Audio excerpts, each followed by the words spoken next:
सवाल का जवाब तो दीजिए, कांग्रेस कहां है? क्या तैयारी है आप लोगों की? जनता के समक्ष जाएंगे तो क्या दिखाएंगे, क्या बताएंगे, कैसे कन्विंस करेंगे? हमारी तैयारी आज उसी पिछले कई वर्षों से जो सरकार बिहार के अंदर है, उन्होंने पिछड़ों पे क्या काम करा, उन्होंने आदिवासियों पे क्या काम करा, उन्होंने दलितों पे क्या काम करा, उन्होंने उन छात्रों को रोजगार दिया क्या नहीं दिया, ये मुद्दे आज बिहार में बड़े हैं।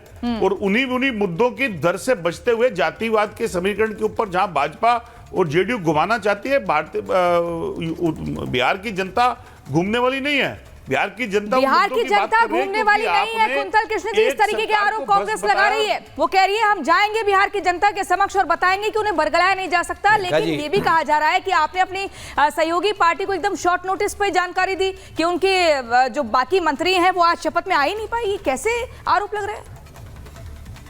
सब कुछ ठीक तो है, all is well. Priyanka ji, हाँ, तीन मुद्दे प्रियंका जी, तीन मुद्दे।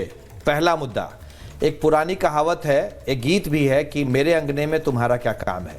भाई ये हमारे आपस की बात है। एनडीए का मंत्रिमंडल विस्तार था, किसी एक फॉर्मूले के तहत मंत्रिमंडल विस्तार हुआ। माननीय मुख्यमंत्री का यह विशेषाधिकार होता है। माननीय मुख्यमंत्री ने अपने विशेषाधिकार का इस्तेमाल करके लोगों को मंत्रिमंडल में जगह दी। हम खुश हैं। आपके पेट में क्यों दर्द हो रहा है भाई? दूसरी बात, एक बात मैं बड़े स्पष्ट शब्दों में कह दे रहा हूं, आज महाशिवरात्रि है 2025 में महाशिवरात्रि। नवल जी बात सुने। नवल जी सीनियर व्यक्ति हैं, आप बात सुने ना। नवल जी आप सीनियर व्यक्ति हैं, बात सुने आप। मैं आपकी बात सुन रहा था ना। नवल जी आप सीनियर व्यक्ति हैं, मेरी बात सुने, आप अपने वक्त पे जवाब देंगे। आज 2025 में आज महाशिवरात्रि है। आज के दिन भी नीतीश और 2025 विधानसभा के बाद दिसंबर 2025 में भी नीतीश। हर हर महादेव, हमारी सरकार बनेगी और नीतीश कुमार जी के नेतृत्व में ही सरकार बनेगी, निश्चिंत रहें। बिहार में एनडीए का चेहरा नीतीश कुमार आज भी और 2025 के चुनाव के बाद भी। नवल किशोर जी कुछ कहना चाह रहे हैं?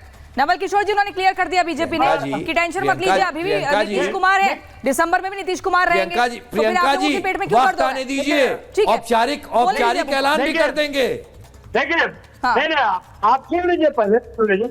और भागलपुर में मंच पर प्रधानमंत्री बोलते हैं कि हमारे लाडला मुख्यमंत्री है, बिहार के भी नहीं, हमारे लाडला मुख्यमंत्री है।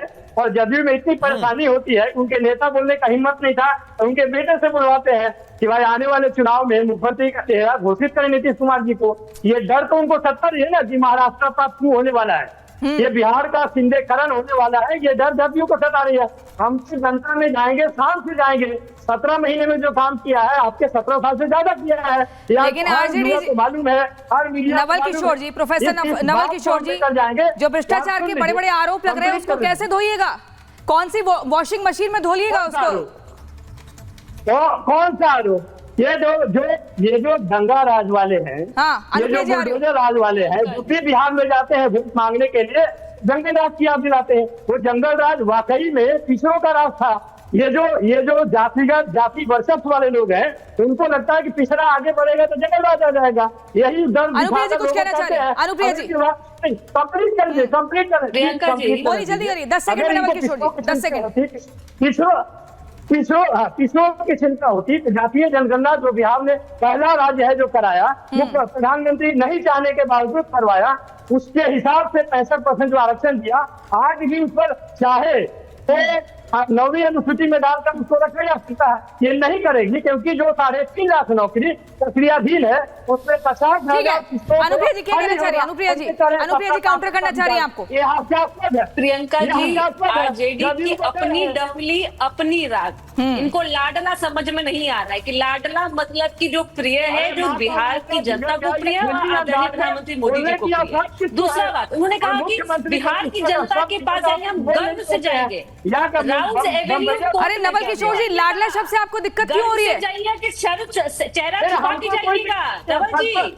सुन लीजिए नवल किशोर जी, पहले सुन लीजिए। भ्रष्टाचार और तुष्टीकरण की राजनीति के आरोप आरजेडी पर लगते हैं, आप उसको काउंटर कर रही हैं अनुप्रिया जी? सारे भ्रष्टाचारी इनसे पूछिए। अरे चुप हो जाइए नवल जी, सुन लीजिए। बहुत बड़े हैं आप, सुन लीजिए। 11 मार्च एक एक करके सुनना होगा। नवल किशोर जी एक सेकंड सुनिए, पहले सुन लीजिए। हाँ रुकिए। अनुप्रिया जी 10 सेकंड जल्दी। सवाल छोड़ लीजिए। प्रियंका जी पूछिए 11 मार्च को कैसे जाएंगे? फख्र से जाएंगे कि सर झुका के जाएंगे राउज एवेन्यू कोर्ट में? कि कहा कि बिहार की जनता के पास में हम बहुते पे चौरस होके जाएंगे। अरे 17 महीने का जिक्र करते हैं, 90 से 2005 का जिक्र काहे नहीं करते हैं? काहे डर लगता है आपको? आपको पता है ना कि आपने जंगल राज बना दिया था। आपको पता ना कि बिहार की महिला कैसे सुरक्षित थी? आपने चारा घोटाला किया, आपने नौकरी के बदले जमीन ले ली। अरे कितना घोटाला किए, इतना घोटाला किए कि इतनी सीबीआई दरवाजे दरवाजे तुम्हारे खड़े रहते। लेकिन क्या भाई, बिहार की जनता तेजस्वी यादव को मुख्यमंत्री बनाएंगे काहे बनाई थी? जिसकी दाढ़ी मोच नहीं उगी थी उसने संपत्ति अड़ज लिया, अब हम मौका देंगे तो फिर से लूट लेंगे बिहार की जनता को। तो बिहार की जनता बहुत ही गौरवान्वित महसूस कर रही है। तभी 2 दशक से मुख्यमंत्री जी ठीक है, जंगल राज और भ्रष्टाचार का कलंक आरजेडी कैसे मिटाएगी, एक बड़ा सवाल है। नवल किशोर जी मैं आपके पास आऊंगी, लेकिन मेरे पास धीरेन्द्र कुमार मुन्ना जी भी हैं जो कि एलजेपीआर से हैं प्रवक्ता। ये बताइए धीरेन्द्र कुमार जी, आप कहां देखते हैं अपने आप को? अब कैबिनेट विस्तार आज हो गया, बीजेपी के सभी जो 7 विधायक थे उन्हें जगह मिल गई, कद वहां पर बढ़ गया। यही बहस हो रही है कि बड़ा भाई छोटा भाई कौन? आप अपने आप को कहां पर देखते हैं, कौन से नंबर का भाई? एलजेपी क्या देख रही है अभी अपने आप को?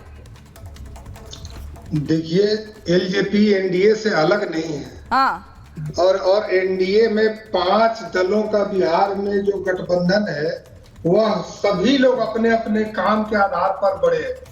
हमारे यहाँ छोटा भाई का कोई कॉन्सेप्ट ही नहीं। और ये मंत्रिमंडल का विस्तार होना ये कोई चुनावी फायदे के दृष्टिकोण से आप लोग जो दिखा रहे हैं ऐसा तो है नहीं। क्योंकि भारतीय जनता पार्टी के कोटा जो था मंत्रिमंडल में वो खाली पड़ा हुआ था। कई मंत्रियों के पास कई 2-2, 3-3 विभाग था उनको। और इसमें देखोगे कि प्रगति यात्रा के समय में 50,000 करोड़ रुपया आदरणीय मुख्यमंत्री जी ने दिया है। उसको सही तरीके से क्रियान्वित करके उन गरीबों तक पहुंचाना। तो उसमें जो विभाग में मंत्रियों की संख्या 3-3 विभाग सभा में थे उनको एक एक करके गति देने के लिए किया गया। 28 फरवरी से बिहार की कैबिनेट में अब बजट सत्र की शुरुआत हो जाएगी। उससे पहले ही कैबिनेट विस्तार हो गया है, फिर उसके बाद चुनाव होगा। लेकिन मुझे ये बताइए आप धीरेन्द्र कुमार जी, नीतीश कुमार के नाम पर बीजेपी में सहमति बनती हुई दिख रही है कि चुनाव उन्हीं के नाम पर लड़ा जाएगा। एलजेपी खुश है, संतुष्ट है, यहाँ रहेगा साथ, बना रहेगा लंबा साथ? हम लोग यहाँ कोई कंफ्यूजन है ही नहीं। अभी सभी प्रदेश अध्यक्षों का प्रत्येक जिलों में जाकर के एनडीए का कार्यकर्ताओं का भी सम्मेलन हुआ और वहां पर भी हमारे पार्टी के नेता और सभी लोगों ने बोला कि 2025, 225 और फिर से नीतीश, ये नारा तो 5 दल लगा रहे हैं। तो उसमें उनके नेतृत्व में चुनाव होगा, वही मुख्यमंत्री होंगे। और पिछले 19 सालों से एनडीए लगातार विकास का काम कर रही है बिहार में। ठीक है।